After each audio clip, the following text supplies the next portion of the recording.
In this video, I wanted to give a brief overview of the watering system that I use. I use mostly Rainbird and Orbit parts. It all starts right here with an adapter that goes from hose to 1/2-inch tubing. Technically, you also want to use a backflow preventer to keep anything from coming back in your water line, and you want to use a pressure regulator. But I have so much tubing here and it's already at the end of a 100-foot hose, so the pressure has dropped significantly anyways. So I have this distribution hose. You can't see it all there because a lot of it's under the mulch, but it goes to all my different beds. So for a lot of my bigger plants, I bring it in and I use these fittings to tee it off. And then I use this tubing, which has holes pre-drilled every 16 or 18 inches. This brown tubing by Rainbird. It just has these emitters everywhere, so it'll just drip water at the predetermined length. You can also tap on to your tubing and you can do your own emitters. This restricts the flow to 1/2 gallon per hour, and then it just waters that marigold. Over here in this zinnia bed, you can't see it super well. I did it right before these exploded. But I put this 1/4-inch soaker tubing. I also used it on my strawberry bed.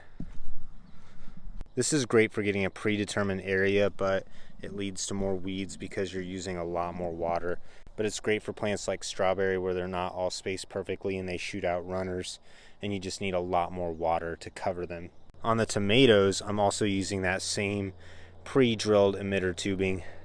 So that puts a nice drip of water at every slot where the plants are, and you can see that it's doing a great job.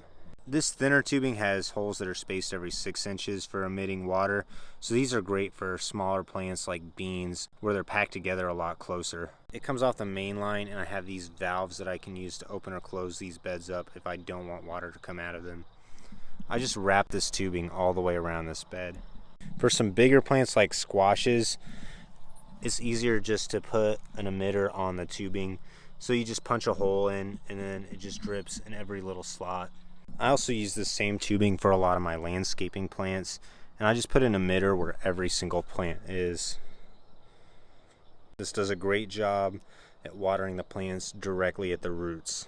The last step once you get it all installed is to mulch over it using grass clippings, straw, or just normal mulch, because this is going to allow you to retain even more moisture from the watering system, and it prevents weeds. You can see I haven't gotten around to it yet.